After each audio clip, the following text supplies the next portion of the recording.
ಓಂ ಶಾಂತಿ. ಮಧುರಾತಿ ಮಧುರ ಶಿವ ಪರಮಾತ್ಮ ತಂದೆಯ ಮಧುರ ಮಹಾವಾಕ್ಯವನ್ನು ಕೇಳೋಣ. ಇಂದಿನ ಮುರಳಿಯ ದಿನಾಂಕವಾಗಿದೆ 29/8/2025. ಪ್ರಾತಃ ಮುರಳಿ ಬಾಪ್ತಾದ ಮಧುಬನ್. ಮಧುರ ಮಕ್ಕಳೇ, ತಮ್ಮ ರಕ್ಷಣೆಗಾಗಿ ವಿಕಾರಗಳೆಂಬ ಮಾಯೆಯ ಮುಷ್ಟಿಯಿಂದ ಸದಾ ದೂರವಿರಬೇಕಾಗಿದೆ. ದೇಹಾಭಿಮಾನದಲ್ಲೆಂದೂ ಬರಬಾರದು. ಇಂದಿನ ಪ್ರಶ್ನೆಯಾಗಿದೆ, ಪುಣ್ಯಾತ್ಮರಾಗಲು ತಂದೆಯು ಎಲ್ಲ ಮಕ್ಕಳಿಗೆ ಯಾವ ಮುಖ್ಯ ಶಿಕ್ಷಣವನ್ನು ಕೊಡುತ್ತಾರೆ? ಉತ್ತರ: ತಂದೆಯು ತಿಳಿಸುತ್ತಾರೆ, ಮಕ್ಕಳೇ, ಪುಣ್ಯಾತ್ಮರಾಗಬೇಕೆಂದರೆ ಸದಾ ಶ್ರೀಮತದಂತೆ ನಡೆಯುತ್ತಾ ಇರಿ. ನೆನಪಿನ ಯಾತ್ರೆಯಲ್ಲಿ ನಿರ್ಲಕ್ಷ್ಯ ಮಾಡಬೇಡಿ. ಆತ್ಮಾಭಿಮಾನಿಗಳಾಗುವ ಸಂಪೂರ್ಣ ಪುರುಷಾರ್ಥ ಮಾಡಿ. ಕಾಮ ಮಹಾಶತ್ರುವಿನ ಮೇಲೆ ಜಯಪ್ರಾಪ್ತಿ ಮಾಡಿಕೊಳ್ಳಿ. ಪುಣ್ಯಾತ್ಮನಾಗಿ ಈ ದುಃಖಧಾಮದಿಂದ ದೂರ ಸುಖಧಾಮದಲ್ಲಿ ಹೋಗಲು ಇದೇ ಸಮಯವಾಗಿದೆ. ಓಂ ಶಾಂತಿ. ತಂದೆಯೇ ಪ್ರತಿನಿತ್ಯವೂ ಮಕ್ಕಳೊಂದಿಗೆ ಕೇಳುತ್ತಾರೆ. ಶಿವ ತಂದೆಗೆ ಮಕ್ಕಳು ಮರಿ ಇರುವವರೆಂದು ಹೇಳುವುದಿಲ್ಲ. ಆತ್ಮಗಳಂತೂ ಅನಾದಿಯಾಗಿದ್ದಾರೆ, ತಂದೆಯೂ ಅನಾದಿಯಾಗಿದ್ದಾರೆ. ಈ ಸಮಯದಲ್ಲಿ ತಂದೆ ಮತ್ತು ದಾದಾ ಇಬ್ಬರು ಜೊತೆ ಇದ್ದಾಗಲೇ ಮಕ್ಕಳ ಸಂಭಾಲನೆಯಾಗುತ್ತದೆ. ಎಷ್ಟೊಂದು ಮಂದಿ ಮಕ್ಕಳಿದ್ದಾರೆ, ಅವರ ಸಂಭಾಲನೆ ಮಾಡಲಾಗುತ್ತದೆ. ಪ್ರತಿಯೊಬ್ಬರ ಲೆಕ್ಕ ಪತ್ರವನ್ನಿಡಬೇಕಾಗುತ್ತದೆ. ಹೇಗೆ ಲೌಕಿಕ ತಂದೆಗೂ ಸಹ ಚಿಂತೆ ಇರುತ್ತದೆಯಲ್ಲವೇ, ನಮ್ಮ ಮಗನೂ ಸಹ ಈ ಬ್ರಾಹ್ಮಣ ಕುಲದಲ್ಲಿ ಬಂದು ಬಿಟ್ಟರೆ ಒಳ್ಳೆಯದು. ನಮ್ಮ ಮಕ್ಕಳು ಸಹ ಪವಿತ್ರರಾಗಿ ಪವಿತ್ರ ಪ್ರಪಂಚದಲ್ಲಿ ಹೋಗಲಿ ಎಂದು ಬಯಸುತ್ತಾರಲ್ಲವೇ. ಎಲ್ಲಿಯೂ ಈ ಹಳೆಯ ಮಾಯೆಯ ನಾಲೆಯಲ್ಲಿ ಮುಳುಗದಿರಲಿ ಎಂದು ಚಿಂತೆ ಇರುತ್ತದೆ. ಬೇಹದ್ದಿನ ತಂದೆಗೂ ಸಹ ಮಕ್ಕಳ ಚಿಂತೆ ಇರುತ್ತದೆ. ಎಷ್ಟೊಂದು ಸೇವಾ ಕೇಂದ್ರಗಳಿವೆ. ಸುರಕ್ಷಿತರಾಗಿರಬೇಕೆಂದರೆ ಯಾವ ಮಕ್ಕಳನ್ನು ಎಲ್ಲಿ ಕಳುಹಿಸಬೇಕೋ ಎಂದು ವಿಚಾರ ಮಾಡಬೇಕಾಗುತ್ತದೆ. ಇತ್ತೀಚೆಗಂತೂ ರಕ್ಷಣೆಯೇ ಇಲ್ಲದಂತಾಗಿದೆ. ಪ್ರಪಂಚದಲ್ಲಿ ಯಾರಿಗೂ ಸುರಕ್ಷತೆ ಇಲ್ಲ. ಸ್ವರ್ಗದಲ್ಲಿ ಪ್ರತಿಯೊಬ್ಬರಿಗೂ ರಕ್ಷಣೆ ಇರುತ್ತದೆ. ಇಲ್ಲಿ ಯಾರಿಗೂ ರಕ್ಷಣೆ ಇಲ್ಲ. ಎಲ್ಲಾದರೂ ಒಂದು ಕಡೆ ವಿಕಾರಗಳೆಂಬ ಮಾಯೆಯ ಮುಷ್ಟಿಯಲ್ಲಿ ಸಿಕ್ಕಿ ಬೀಳುತ್ತಾರೆ. ಈಗ ನೀವಾತ್ಮಗಳಿಗೆ ವಿದ್ಯೆಯೂ ಸಿಗುತ್ತಿದೆ. ಸತ್ಯ ತಂದೆಯ ಸಂಘವೂ ಇಲ್ಲಿದೆ. ಇಲ್ಲಿಯೇ ದುಃಖಧಾಮದಿಂದ ದೂರ ಸುಖಧಾಮದಲ್ಲಿ ಹೋಗಬೇಕಾಗಿದೆ. ಏಕೆಂದರೆ ಈಗ ಮಕ್ಕಳಿಗೆ ಸುಖಧಾಮವೆಂದರೇನು, ದುಃಖಧಾಮವೆಂದರೇನೆಂದು ಅರ್ಥವಾಗಿದೆ. ಅವಶ್ಯವಾಗಿ ಈಗ ದುಃಖಧಾಮವಾಗಿದೆ. ನಾವು ಬಹಳ ಪಾಪಗಳನ್ನೂ ಮಾಡಿದ್ದೇವೆ ಮತ್ತು ಸತ್ಯಯುಗದಲ್ಲಿ ಪುಣ್ಯಾತ್ಮರಾಗಿರುತ್ತೇವೆ. ಅಂದ ಮೇಲೆ ನಾವೀಗ ಪುಣ್ಯಾತ್ಮರಾಗಬೇಕಾಗಿದೆ. ಈಗ ಪ್ರತಿಯೊಬ್ಬರೂ ಸಹ ತಮ್ಮ 84 ಜನ್ಮಗಳ ಚರಿತ್ರೆ ಭೂಗೋಳವನ್ನು ಅರಿತುಕೊಂಡಿದ್ದೀರಿ. ಪ್ರಪಂಚದಲ್ಲಿ ಮತ್ಯಾರೂ 84 ಜನ್ಮಗಳ ಚರಿತ್ರೆ ಭೂಗೋಳವನ್ನು ತಿಳಿದುಕೊಂಡಿಲ್ಲ. ಈಗ ತಂದೆಯೂ ಬಂದು ಇಡೀ ಜೀವನ ಕಥೆಯನ್ನು ತಿಳಿಸಿದ್ದಾರೆ. ನಾವೀಗ ನೆನಪಿನ ಯಾತ್ರೆಯಿಂದ ಪುಣ್ಯಾತ್ಮರಾಗಬೇಕೆಂದು ನಿಮಗೀಗ ತಿಳಿದಿದೆ. ಇದರಲ್ಲಿ ಉದಾಸೀನ ಮಾಡುವುದರಿಂದ ಅನೇಕರು ಮೋಸ ಹೋಗುತ್ತಾರೆ. ತಂದೆಯು ತಿಳಿಸುತ್ತಾರೆ, ಈ ಸಮಯದಲ್ಲಿ ಉದಾಸೀನತೆಯು ಒಳ್ಳೆಯದಲ್ಲ. ಶ್ರೀಮತದಂತೆ ನಡೆಯಬೇಕಾಗಿದೆ. ಅದರಲ್ಲಿಯೇ ಮುಖ್ಯ ಮಾತನ್ನು ತಂದೆಯು ತಿಳಿಸುತ್ತಾರೆ. ಮಕ್ಕಳೇ, ಮೊದಲನೆಯದಾಗಿ ನೆನಪಿನ ಯಾತ್ರೆಯಲ್ಲಿರಿ. ಎರಡನೆಯದಾಗಿ ಕಾಮ ಮಹಾಶತ್ರುವಿನ ಮೇಲೆ ಜಯಗಳಿಸಿರಿ. ತಂದೆಯನ್ನು ಎಲ್ಲರೂ ಕರೆಯುತ್ತಾರೆ, ಏಕೆಂದರೆ ಅವರಿಂದ ಆತ್ಮಗಳಿಗೆ ಸುಖ ಮತ್ತು ಶಾಂತಿಯ ಆಸ್ತಿಯೂ ಸಿಗುತ್ತದೆ. ಮೊದಲು ದೇಹಾಭಿಮಾನಿಗಳಾಗಿದ್ದಾಗ ಏನೂ ಅರ್ಥವಾಗುತ್ತಿರಲಿಲ್ಲ. ಈಗ ನೀವು ಮಕ್ಕಳನ್ನು ಆತ್ಮಾಭಿಮಾನಿಗಳನ್ನಾಗಿ ಮಾಡುತ್ತಾರೆ. ಹೊಸಬರಿಗೆ ಮೊಟ್ಟ ಮೊದಲಿಗೆ ಒಬ್ಬರು ಲೌಕಿಕ ತಂದೆ, ಇನ್ನೊಬ್ಬರು ಪಾರಲೌಕಿಕ ತಂದೆಯ ಪರಿಚಯ ಕೊಡಬೇಕಾಗಿದೆ. ಬೇಹದ್ದಿನ ತಂದೆಯಿಂದ ಸ್ವರ್ಗ ಪ್ರಾಪ್ತಿಯಾಗುತ್ತದೆ. ಹದ್ದಿನ ತಂದೆಯಿಂದ ನರಕವು ಪ್ರಾಪ್ತಿಯಾಗುತ್ತದೆ. ಮಗನು ಯಾವಾಗ ಬೆಳೆದು ದೊಡ್ಡವನಾಗುವನೋ ಆಗ ಆಸ್ತಿಗೆ ಹಕ್ಕುದಾರನಾಗುತ್ತಾನೆ. ಯಾವಾಗ ತಿಳುವಳಿಕೆ ಬರುವುದೋ ಆಗ ನಿಧಾನವಾಗಿ ಮಾಯೆಗೆ ಅಧೀನರಾಗಿ ಬಿಡುತ್ತಾರೆ. ಇವೆಲ್ಲವೂ ರಾವಣ ರಾಜ್ಯದ ರೀತಿ ಪದ್ಧತಿಗಳಾಗಿವೆ. ನೀವೀಗ ತಿಳಿದುಕೊಂಡಿದ್ದೀರಿ. ಈ ಪ್ರಪಂಚವು ಬದಲಾಗುತ್ತಿದೆ. ಈ ಹಳೆಯ ಪ್ರಪಂಚದ ವಿನಾಶವಾಗುತ್ತಿದೆ. ಒಂದು ಗೀತೆಯಲ್ಲಿಯೇ ವಿನಾಶದ ವರ್ಣನೆ ಇದೆ. ಮತ್ಯಾವುದೇ ಶಾಸ್ತ್ರದಲ್ಲಿ ಮಹಾಭಾರತ ಯುದ್ಧದ ವರ್ಣನೆ ಇಲ್ಲ. ಈ ಪುರುಷೋತ್ತಮ ಸಂಗಮ ಯುಗವೇ ಗೀತೆಯ ಸಮಯವಾಗಿದೆ. ಗೀತಾಯುಗವೆಂದರೆ ಆದಿ ಸನಾತನ ದೇವಿ ದೇವತಾ ಧರ್ಮದ ಸ್ಥಾಪನೆ. ಗೀತೆಯು ದೇವಿ ದೇವತಾ ಧರ್ಮದ ಶಾಸ್ತ್ರವಾಗಿದೆ. ಅಂದಾಗ ಇದು ಗೀತೆಯ ಯುಗವೇ ಆಗಿದೆ. ಈಗ ಹೊಸ ಪ್ರಪಂಚವು ಸ್ಥಾಪನೆಯಾಗುತ್ತಿದೆ. ಮನುಷ್ಯರು ಸಹ ಪರಿವರ್ತನೆಯಾಗಬೇಕಾಗಿದೆ. ಮನುಷ್ಯರಿಂದ ದೇವತೆಗಳಾಗಬೇಕು. ಹೊಸ ಪ್ರಪಂಚದಲ್ಲಿ ಅವಶ್ಯವಾಗಿ ದೈವಿ ಗುಣವಂತ ಮನುಷ್ಯರು ಬೇಕಲ್ಲವೇ? ಈ ಮಾತುಗಳನ್ನು ಪ್ರಪಂಚದವರು ತಿಳಿದುಕೊಂಡಿಲ್ಲ. ಅವರು ಕಲ್ಪದ ಆಯಸ್ಸು ಬಹಳಷ್ಟು ಸಮಯವನ್ನು ಕೊಟ್ಟಿದ್ದಾರೆ. ಈಗ ನೀವು ಮಕ್ಕಳಿಗೆ ತಂದೆಯು ತಿಳಿಸುತ್ತಿದ್ದಾರೆ. ನೀವು ತಿಳಿದುಕೊಳ್ಳುತ್ತೀರಿ. ಅವಶ್ಯವಾಗಿ ತಂದೆಯು ನಮಗೆ ಓದಿಸುತ್ತಾರೆ. ಕೃಷ್ಣನಿಗೆಂದು ತಂದೆ, ಶಿಕ್ಷಕ, ಗುರುವೆಂದು ಹೇಳಲು ಸಾಧ್ಯವಿಲ್ಲ. ಕೃಷ್ಣನು ಶಿಕ್ಷಕನಾಗಿದ್ದರೆ ಕೃಷ್ಣನೆಲ್ಲಿಂದ ಕಲಿತನು? ಕೃಷ್ಣನಿಗೆ ಜ್ಞಾನ ಸಾಗರನೆಂದು ಹೇಳಲು ಸಾಧ್ಯವಿಲ್ಲ. ನೀವು ಮಕ್ಕಳೀಗ ದೊಡ್ಡವರಿಗೆ ತಿಳಿಸಬೇಕಾಗಿದೆ. ಪರಸ್ಪರ ಸೇರಿ ಹೇಗೆ ಸರ್ವಿಸ್ ವೃದ್ಧಿ ಮಾಡಬೇಕು, ಹೇಗೆ ವಿಹಂಗ ಮಾರ್ಗದ ಸೇವೆಯಾಗುವುದೆಂಬ ಸಲಹೆಯನ್ನು ತೆಗೆದುಕೊಳ್ಳಬೇಕಾಗಿದೆ. ಈಗಂತೂ ಬ್ರಹ್ಮಕುಮಾರಿಯರ ಪ್ರತಿ ಎಷ್ಟೊಂದು ಗಲಾಟೆಗಳನ್ನು ಮಾಡುತ್ತಾರೆ. ಕೊನೆಗೊಂದು ದಿನ ಇವರು ಸತ್ಯವಂತರಾಗಿದ್ದಾರೆ ಎಂಬುದನ್ನು ತಿಳಿದುಕೊಳ್ಳುತ್ತಾರೆ.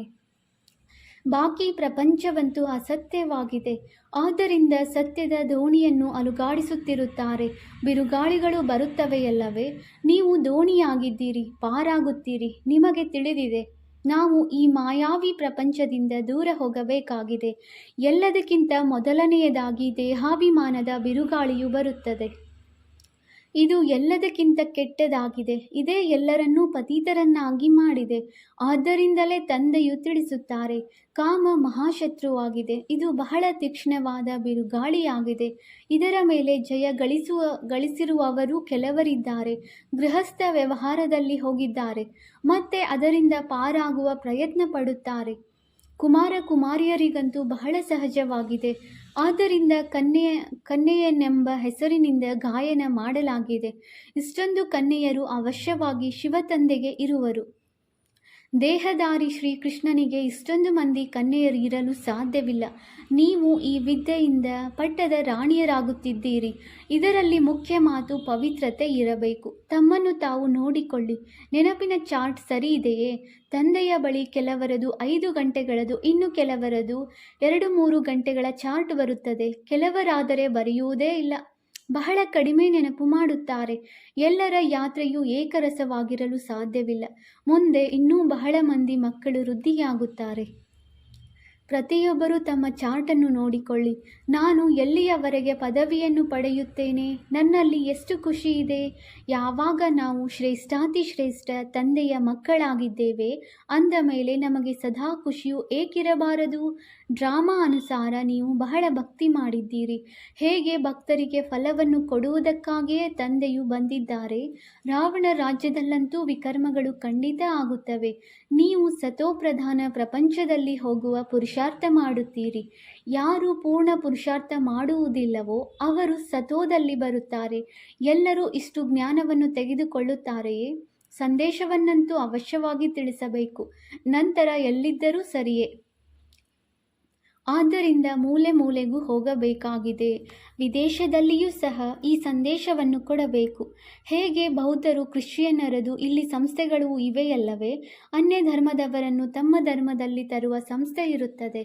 ನೀವು ಸಹ ತಿಳಿಸುತ್ತೀರಿ, ನಾವು ಮೂಲತಃ ದೇವಿ ದೇವತಾ ಧರ್ಮದವರಾಗಿದ್ದೆವು, ಈಗ ಹಿಂದೂ ಧರ್ಮದವರಾಗಿ ಬಿಟ್ಟಿದ್ದೇವೆ. ನಿಮ್ಮ ಬಳಿ ಬಹಳಷ್ಟು ಮಂದಿ ಹಿಂದೂ ಧರ್ಮದವರೇ ಬರುತ್ತಾರೆ. ಅವರಲ್ಲಿಯೂ ಯಾರು ಶಿವನ ದೇವತೆಗಳ ಪೂಜಾರಿಗಳಾಗಿರುವರೋ ಅವರೇ ಬರುತ್ತಾರೆ. ಹೇಗೆ ತಂದೆಯು ರಾಜರುಗಳ ಸೇವೆ ಮಾಡಿ ಎಂದು ಹೇಳಿದರು. ಅವರು ಬಹಳ ಮಟ್ಟಿಗೆ ದೇವತೆಗಳ ಪೂಜಾರಿಗಳಾಗಿರುತ್ತಾರೆ. ಅವರ ಮನೆಯಲ್ಲಿ ಮಂದಿರಗಳಿರುತ್ತವೆ. ಅವರ ಕಲ್ಯಾಣವನ್ನೂ ಮಾಡಬೇಕಾಗಿದೆ. ನಾವು ತಂದೆಯ ಜೊತೆ ದೂರ ದೇಶದಿಂದ ಬಂದಿದ್ದೇವೆಂದು ನೀವು ಸಹ ತಿಳಿದುಕೊಳ್ಳಿ. ತಂದೆಯು ಹೊಸ ಪ್ರಪಂಚದ ಸ್ಥಾಪನೆ ಮಾಡುವುದಕ್ಕಾಗಿಯೇ ಬಂದಿದ್ದಾರೆ. ನೀವು ಮಾಡುತ್ತಿದ್ದೀರಿ. ಯಾರು ಸ್ಥಾಪನೆ ಮಾಡುವರೋ ಅವರು ಪಾಲನೆಯನ್ನು ಮಾಡುತ್ತಾರೆ. ಒಳಗೆ ಈ ನಶೆ ಇರಲಿ. ನಾವು ಶಿವತಂದೆಯ ಜೊತೆ ದೈವಿ ರಾಜ್ಯವನ್ನು ಸ್ಥಾಪನೆ ಮಾಡಲು, ಇಡೀ ವಿಶ್ವವನ್ನು ಸ್ವರ್ಗವನ್ನಾಗಿ ಮಾಡಲು ಬಂದಿದ್ದೇವೆ. ಆಶ್ಚರ್ಯವೇನೆಂದರೆ ಈ ದೇಶದಲ್ಲಿ ಏನೇನು ಮಾಡುತ್ತಿರುತ್ತಾರೆ. ಹೇಗೆ ಪೂಜೆ ಮಾಡುತ್ತಾರೆ? ನವರಾತ್ರಿಯಲ್ಲಿ ದೇವಿಯರ ಪೂಜೆ ನಡೆಯುತ್ತದೆಯಲ್ಲವೇ? ರಾತ್ರಿ ಇದೆ ಎಂದರೆ ಹಗಲು ಇರಬೇಕು. ನಿಮ್ಮದು ಒಂದು ಗೀತೆಯೂ ಇದೆಯಲ್ಲವೇ? ಎಂತಹ ಅದ್ಭುತವನ್ನು ನೋಡಿದೆ. ಮಣ್ಣಿನ ಗೊಂಬೆಯನ್ನು ಮಾಡಿ ಶೃಂಗಾರ ಮಾಡಿ ಅದರ ಪೂಜೆ ಮಾಡುತ್ತಾರೆ. ಮತ್ತೆ ಅದರೊಂದಿಗೆ ಮನಸ್ಸಾಗಿ ಬಿಡುತ್ತದೆ ಎಂದರೆ ಅದನ್ನು ಮುಳುಗಿಸುವ ಸಮಯದಲ್ಲಿ ಅಳತೊಡಗುತ್ತಾರೆ. ಮನುಷ್ಯರು ಮರಣ ಹೊಂದಿದಾಗ ಆ ಅಸ್ಥಿಯನ್ನು ತೆಗೆದುಕೊಂಡು ಹೋಗುತ್ತಾರೆ. ಹರಿಬೋಲ್ ಹರಿಬೋಲ್ ಎಂದು ಮುಳುಗಿಸುತ್ತಾರೆ. ಬಹಳಷ್ಟು ಮಂದಿ ಹೋಗುತ್ತಾರಲ್ಲವೇ? ನದಿಯು ಸದಾ ಇರುತ್ತದೆ. ನಿಮಗೆ ತಿಳಿದಿದೆ, ಈ ಜಮುನಾ ನದಿಯ ತೀರದಲ್ಲಿ ರಾಸಲೀಲೆಯನ್ನು ಮಾಡುತ್ತಿದ್ದರು. ಅಲ್ಲಂತೂ ದೊಡ್ಡ ದೊಡ್ಡ ಮಹಲುಗಳಿರುತ್ತದೆ. ನೀವೇ ಹೋಗಿ ಕಟ್ಟಿಸಬೇಕಾಗಿದೆ. ಯಾರಾದರೂ ದೊಡ್ಡ ಪರೀಕ್ಷೆಯನ್ನು ತೇರ್ಗಡೆ ಮಾಡಿದರೆ, ನಾವು ತೇರ್ಗಡೆಯಾದ ಮೇಲೆ ನಾವು ಮನೆ ಕಟ್ಟಿಸುತ್ತೇವೆ, ಹೀಗೆ ಮಾಡುತ್ತೇವೆ ಎಂದು ಅವರ ಬುದ್ಧಿಯಲ್ಲಿರುತ್ತದೆ. ನೀವು ಮಕ್ಕಳಿಗೂ ಸಹ ಇದೇ ಚಿಂತನೆ ಇರಲಿ. ನಾವು ದೇವತೆಗಳಾಗುತ್ತೇವೆ, ಈಗ ನಾವು ನಮ್ಮ ಮನೆಗೆ ಹೋಗುತ್ತೇವೆ, ಹೀಗೆ ಮನೆಯನ್ನು ನೆನಪು ಮಾಡಿ ಖುಷಿಯಾಗಬೇಕು. ಮನುಷ್ಯರು ಯಾತ್ರೆಯಿಂದ ಹಿಂತಿರುಗಿ ಬಂದಾಗ ನಾವು ನಮ್ಮ ಮನೆಗೆ ಹೋಗುತ್ತೇವೆ, ಎಲ್ಲಿ ನಮ್ಮ ಜನ್ಮವಾಗಿತ್ತು ಎಂದು ಖುಷಿಯಾಗುತ್ತದೆ. ಹಾಗೆಯೇ ನಾವಾತ್ಮಗಳ ಮನೆಯೂ ಸಹ ಮೂಲ ವತನವಾಗಿದೆ. ಎಷ್ಟೊಂದು ಖುಷಿಯಾಗುತ್ತದೆ. ಮನುಷ್ಯರು ಮುಕ್ತಿಗಾಗಿಯೇ ಬಹಳಷ್ಟು ಭಕ್ತಿ ಮಾಡುತ್ತಾರೆ. ಆದರೆ ಡ್ರಾಮಾದಲ್ಲಿ ಪಾತ್ರವೇ ಹೀಗಿದೆ. ಯಾರೊಬ್ಬರಿಗೂ ಹಿಂತಿರುಗಿ ಹೋಗಲು ಆಗುವುದಿಲ್ಲ. ನೀವು ತಿಳಿದುಕೊಂಡಿದ್ದೀರಿ, ಅವರೆಲ್ಲರೂ ಅರ್ಧಕಲ್ಪ ಪಾತ್ರವನ್ನಭಿನಯಿಸಲೇಬೇಕಾಗಿದೆ. ನಮ್ಮದು ಈಗ 84 ಜನ್ಮಗಳು ಪೂರ್ಣವಾಗುತ್ತವೆ. ಈಗ ಮರಳಿ ಹೋಗಬೇಕು ಮತ್ತು ರಾಜಧಾನಿಯಲ್ಲಿ ಬರುತ್ತೇವೆ. ಕೇವಲ ಮನೆ ಮತ್ತು ರಾಜಧಾನಿಯೂ ನೆನಪಿರಲಿ. ಕೆಲವರಿಗೆ ಇಲ್ಲಿ ಕುಳಿತಿದ್ದರೂ ಸಹ ತಮ್ಮ ಕಾರ್ಖಾನೆ ಇತ್ಯಾದಿಗಳ ನೆನಪಿರುತ್ತದೆ. ಹೇಗೆ ನೋಡಿ, ಬಿರ್ಲಾದವರಿದ್ದಾರೆ, ಅವರಿಗೆ ಎಷ್ಟೊಂದು ಕಾರ್ಖಾನೆಗಳಿವೆ. ಇಡೀ ದಿನ ಅದರದ್ದೇ ಚಿಂತನೆ ನಡೆಯುತ್ತಿರುತ್ತದೆ. ಅವರಿಗೆ ಒಂದು ವೇಳೆ ತಂದೆಯನ್ನು ನೆನಪು ಮಾಡಿ ಎಂದು ಹೇಳಿದರೂ ಸಹ ಅವರ ಬುದ್ಧಿಯು ಉದ್ಯೋಗ ವ್ಯವಹಾರಗಳಲ್ಲಿ ಸಿಕ್ಕಿ ಹಾಕಿಕೊಂಡಿರುತ್ತದೆ. ಪದೇ ಪದೇ ಅದರದ್ದೇ ನೆನಪು ಬರುತ್ತಿರುತ್ತದೆ. ಎಲ್ಲರಿಗಿಂತ ಮಾತೆಯರಿಗೆ ನೆನಪು ಮಾಡುವುದು ಸಹಜವಾಗಿದೆ. ಅವರಿಗಿಂತಲೂ ಕನ್ಯೆಯರಿಗೆ ಇನ್ನೂ ಸಹಜವಾಗುತ್ತದೆ. ಇಲ್ಲಿ ಜೀವಿಸುತ್ತಿದ್ದಂತೆಯೇ ಸಾಯಬೇಕು. ಇಡೀ ಪ್ರಪಂಚವನ್ನೇ ಮರೆಯಬೇಕಾಗಿದೆ. ನೀವು ತಮ್ಮನ್ನು ಆತ್ಮನೆಂದು ತಿಳಿದು ಶಿವತಂದೆಯ ಮಕ್ಕಳಾಗುತ್ತೀರಿ. ಇದಕ್ಕೆ ಜೀವಿಸುತ್ತಿದ್ದಂತೆಯೇ ಸಾಯುವುದು ಎಂದು ಹೇಳಲಾಗುತ್ತದೆ. ದೇಹ ಸಹಿತವಾಗಿ ದೇಹದ ಎಲ್ಲ ಸಂಬಂಧಗಳನ್ನು ಬಿಟ್ಟು ತನ್ನನ್ನು ಆತ್ಮನೆಂದು ತಿಳಿದು ಶಿವತಂದೆಯ ಮಕ್ಕಳಾಗಬೇಕಾಗಿದೆ. ಶಿವತಂದೆಯನ್ನು ನೆನಪು ಮಾಡುತ್ತಿರಬೇಕು. ಏಕೆಂದರೆ ತಲೆಯ ಮೇಲೆ ಪಾಪಗಳ ಹೊರೆ ಬಹಳಷ್ಟಿದೆ. ನಾವು ಜೀವಿಸುತ್ತಿದ್ದಂತೆಯೇ ಸತ್ತು ಶಿವತಂದೆಯ ಮಕ್ಕಳಾಗಿ ಬಿಡಬೇಕೆಂದು ಎಲ್ಲರಿಗೂ ಇಷ್ಟವಾಗುತ್ತದೆ. ಶರೀರದ ಬಾಣವೂ ಇರಬಾರದು. ನಾವು ಅಶರೀರಿಯಾಗಿ ಬಂದೆವು, ಮತ್ತೆ ಅಶರೀರಿಯಾಗಿ ಹೋಗಬೇಕಾಗಿದೆ. ತಂದೆಯ ಮಕ್ಕಳಾಗಿದ್ದೇವೆ ಅಂದ ಮೇಲೆ ತಂದೆಯ ವಿನಃ ಮತ್ಯಾರ ನೆನಪೂ ಇರಬಾರದು. ಈ ಸ್ಥಿತಿಯು ಬೇಗನೆ ಬಂದು ಬಿಟ್ಟರೆ ಯುದ್ಧವು ಬಹಳ ಬೇಗನೆ ಆಗುವುದು. ತಂದೆಯು ಇಷ್ಟೊಂದು ತಿಳಿಸುತ್ತಾರೆ, ನಾವಂತೂ ಶಿವತಂದೆಯ ಮಕ್ಕಳಲ್ಲವೇ? ನಾವು ಅಲ್ಲಿನ ನಿವಾಸಿಗಳಾಗಿದ್ದೇವೆ. ಇಲ್ಲಂತೂ ಬಹಳ ದುಃಖವಿದೆ. ಇದು ಅಂತಿಮ ಜನ್ಮವಾಗಿದೆ. ತಂದೆಯು ತಿಳಿಸಿದ್ದಾರೆ, ನೀವು ಸತೋಪ್ರಧಾನರಾಗಿದ್ದಾಗ ಮತ್ಯಾರೂ ಇರಲಿಲ್ಲ. ನೀವು ಎಷ್ಟೊಂದು ಸಾಹುಕಾರರಾಗಿದ್ದೀರಿ. ಬಲೆ, ಈ ಸಮಯದಲ್ಲಿ ಹಣವಿದೆ, ಆದರೆ ಇದೇನೂ ಇಲ್ಲ. ಇವು ಕವಡೆಗಳಾಗಿದೆ. ಇವೆಲ್ಲವೂ ಅಲ್ಪಕಾಲದ ಸುಖಕ್ಕಾಗಿ ಇದೆ. ತಂದೆಯು ತಿಳಿಸಿದ್ದಾರೆ, ಹಿಂದೆ ಬಹಳ ದಾನ ಪುಣ್ಯಗಳನ್ನು ಮಾಡಿದ್ದರೆ ಬಹಳಷ್ಟು ಹಣವೂ ಸಿಗುತ್ತದೆ. ಮತ್ತೆ ದಾನ ಮಾಡುತ್ತಾರೆ. ಆದರೆ ಅದು ಒಂದು ಜನ್ಮದ ಮಾತಾಗಿದೆ. ಇಲ್ಲಂತೂ ಜನ್ಮ ಜನ್ಮಾಂತರಕ್ಕಾಗಿ ಸಾಹುಕಾರರಾಗುತ್ತೀರಿ. ಎಷ್ಟು ದೊಡ್ಡ ಹೆಸರುವಾಸಿಯೋ ಅಷ್ಟು ದೊಡ್ಡ ದುಃಖ ಪಡೆಯುತ್ತಾರೆ. ಯಾರಿಗೆ ಬಹಳ ಹಣವಿದೆಯೋ ಅಂಥವರು ಅದರಲ್ಲಿಯೇ ಬಹಳ ಸಿಕ್ಕಿ ಹಾಕಿಕೊಂಡಿದ್ದಾರೆ. ಅವರೆಂದೂ ಇಲ್ಲಿ ನಿಲ್ಲಲು ಸಾಧ್ಯವಿಲ್ಲ. ಸಾಧಾರಣ ಬಡವರೇ ಸಮರ್ಪಿತರಾಗುತ್ತಾರೆ, ಸಾಹುಕಾರರೆಂದೂ ಆಗುವುದಿಲ್ಲ. ನಮ್ಮ ಮಕ್ಕಳು ಮೊಮ್ಮಕ್ಕಳವರೆಗೂ ತಿನ್ನುತ್ತಿರಲಿ ಎಂದು ಸಂಪಾದನೆ ಮಾಡುತ್ತಾರೆ. ಆದರೆ ತಾವೇನೂ ಅದೇ ಮನೆಯಲ್ಲಿ ಬರುವವರಲ್ಲ. ಯಾರು ಒಳ್ಳೆಯ ಕರ್ಮ ಮಾಡಿದ್ದಾರೆಯೋ ಅವರ ಮಕ್ಕಳು ಮೊಮ್ಮಕ್ಕಳಾಗಿ ಬರುತ್ತಾರೆ. ಹೇಗೆ ಯಾರು ಬಹಳ ದಾನ ಮಾಡುವರೋ ಅವರು ರಾಜ್ಯ ಮಾಡುತ್ತಾರೆ. ಆದರೆ ಆರೋಗ್ಯವಂತರಂತೂ ಆಗುವುದಿಲ್ಲ. ಅವಿನಾಶಿ ಸುಖವಿಲ್ಲವೆಂದ ಮೇಲೆ ರಾಜ್ಯಭಾರ ಮಾಡಿ ಏನು ಲಾಭ? ಈ ಕಲಿಯುಗದಲ್ಲಿ ಹೆಜ್ಜೆ ಹೆಜ್ಜೆಯಲ್ಲಿ ಅನೇಕ ಪ್ರಕಾರದ ದುಃಖವೇ ಸಿಗುತ್ತದೆ. ಸತ್ಯಯುಗದಲ್ಲಿ ಇವೆಲ್ಲ ದುಃಖಗಳು ದೂರವಾಗಿ ಬಿಡುತ್ತದೆ.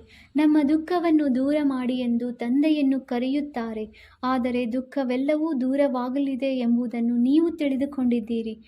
ಕೇವಲ ಶಿವ ತಂದೆಯನ್ನು ನೆನಪು ಮಾಡುತ್ತಾ ಇರಿ. ಒಬ್ಬ ತಂದೆಯ ವಿನಃ ಮತ್ಯಾರಿಂದಲೂ ಆಸ್ತಿಯು ಸಿಗಲು ಸಾಧ್ಯವಿಲ್ಲ.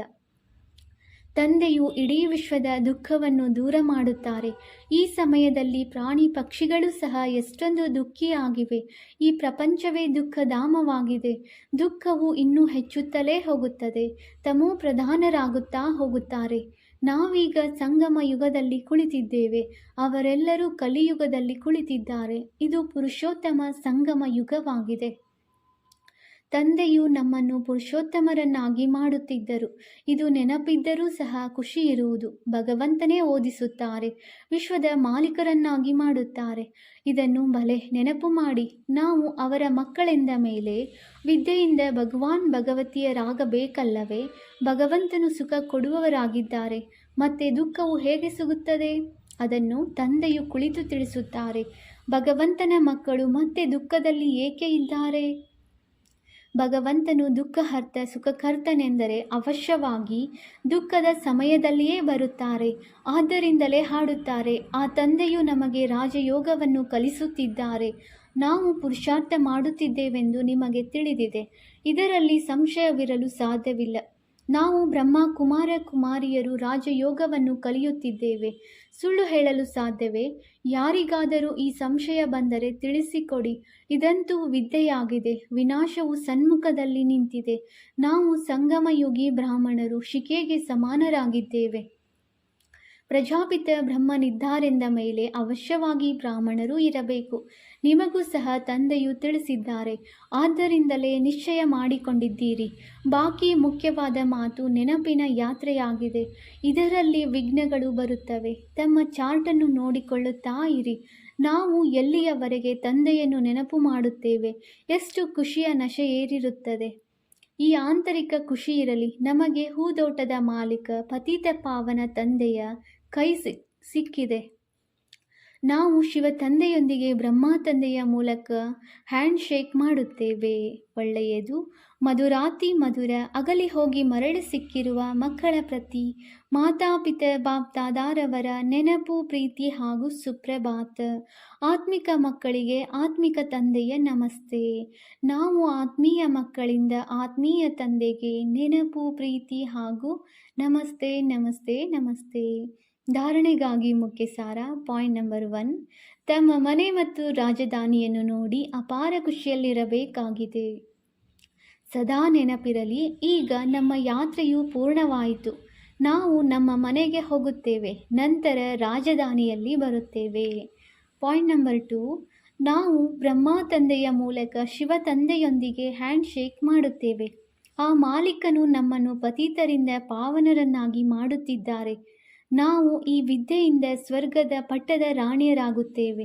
ಇದೇ ಆಂತರಿಕ ಖುಷಿಯಲ್ಲಿರಬೇಕಾಗಿದೆ. ವರದಾನ: 3 ಪ್ರಕಾರದ ವಿಜಯದ ಮೆಡಲ್ ಪ್ರಾಪ್ತಿ ಮಾಡಿಕೊಳ್ಳುವಂತಹ ಸದಾ ವಿಜಯೀ ಭವ.